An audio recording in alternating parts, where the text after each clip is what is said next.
This is 3-6 lines in the coordinate plane. In the interest of saving time, I'm just going to post the answers for the warm-up. So if you want, you can pause the video and try them so you can check your answers. Here are the answers for the 1 through 4 warm-up problems.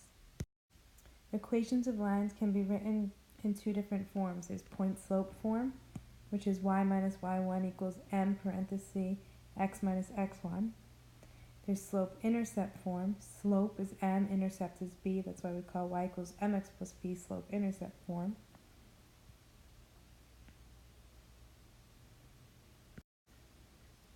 Keep in mind when we have an x equals equation, it's going to have an undefined slope. And so the line will be straight up and down. And the equation of a horizontal line is a y equals equation.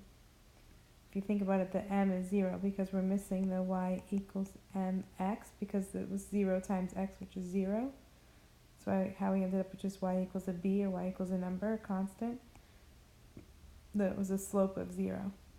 When writing equations of lines, we need to decide if we're going to start with y equals mx plus b or y minus y1 equals m parenthesis x minus x1.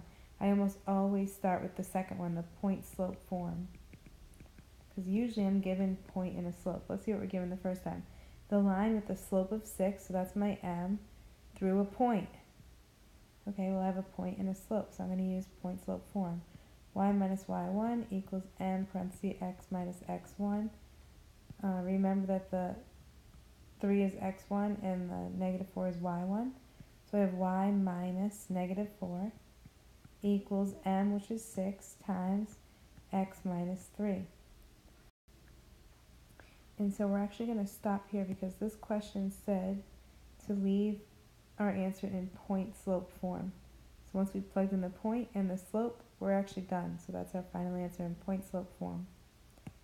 Okay, the next one, we're given a line that goes through 2 points in slope-intercept form.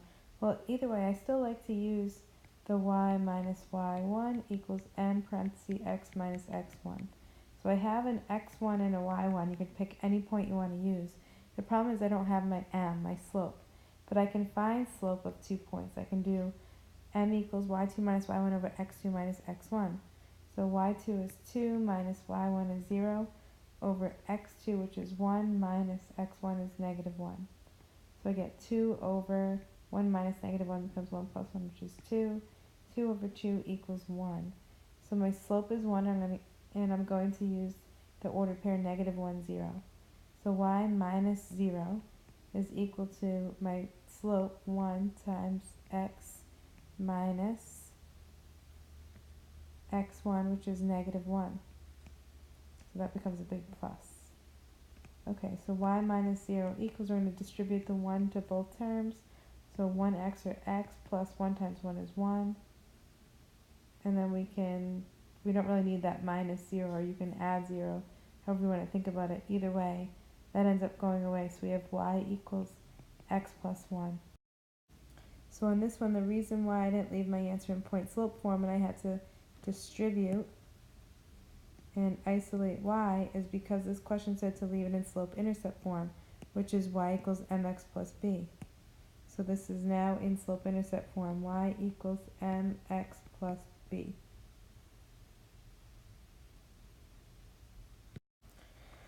Okay, the line with x-intercept 3. If we have an x-intercept at 3, which means it's hitting the x-axis at 3, that means we're hitting nowhere on the y.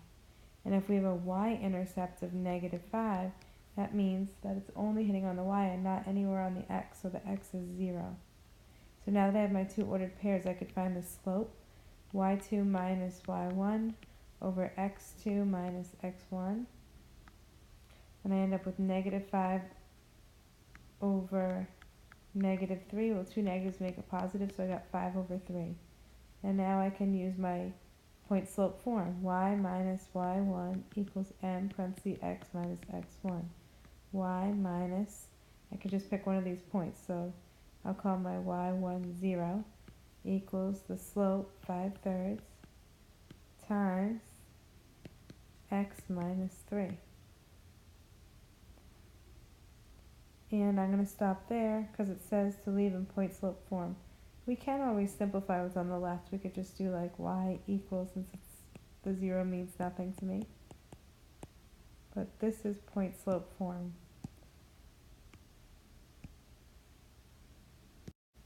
Okay, now we're going to remind ourselves of graphing lines. So the first one, y equals 1/2 x plus 1. Remember when we graph, it's y equals mx plus b. We're going to begin at the b, which is the y-intercept. So I'm going to go to 1 on the y-intercept. And then it says to use, then we would use the slope m, which is rise over run. So in this case, if it's 1 over 2, we're going to rise 1 and go over to the right 2. We go to the right because it's positive. We could do that again. Up 1, over 2. We can connect our few dots, make a line, and if we're really good, we're going to write the equation next to the line. So y equals 1/2 x plus 1. This is especially helpful when we start doing more than one on a graph. So in order to graph, I really need this in y equals mx plus b. So I have a little bit of work to do on this one. I'm going to distribute first. And I'm going to add 3 to both sides, but I can only add to like terms. So y equals negative 2x minus 5. That means I begin at negative 5. And I go down to the right 1. If that doesn't work, I could go up to the opposite, and then instead it's to the right, I can go to the left 1.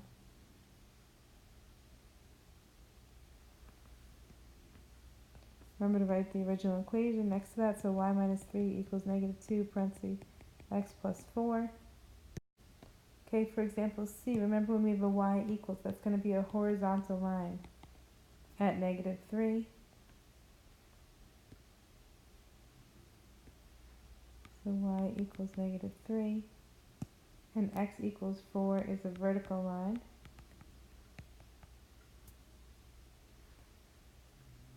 Where x equals 4.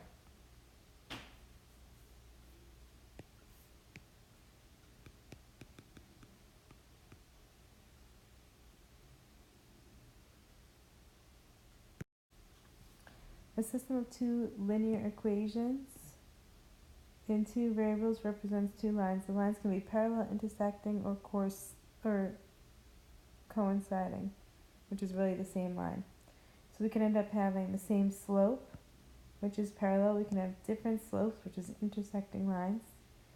Or we can have the same slope and y-intercept, which would then result in the same exact line, coinciding lines. So in order to determine if something's parallel, intersecting, or coinciding, we need to check the slopes.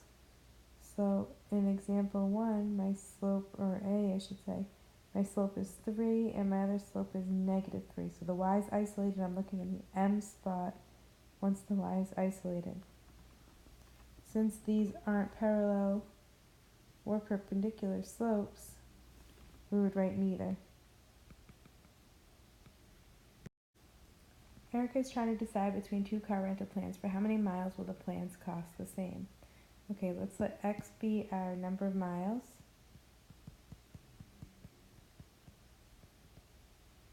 And let's let y be the total cost.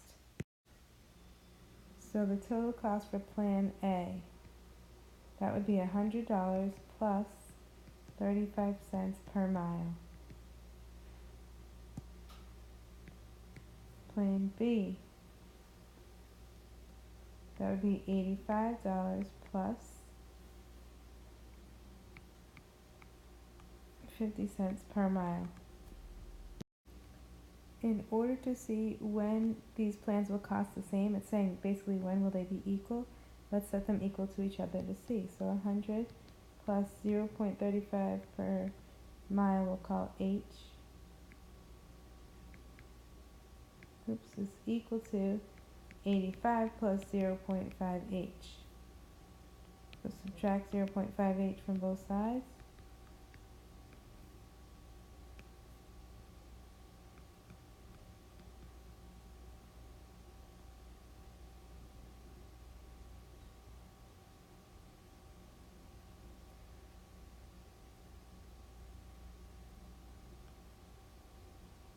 So 100 minus, this should say 100 minus 0.15h equals 85. Subtract 100 from both sides. Negative 15 is equal to negative 0.15h. Divide both sides by negative. Do that first. So we get 0.15h is equal to 15. We divide both sides by 0.15. So we can just do 15 divided by 15, which is 1. But I need to put back 2 decimal places. So 0.05.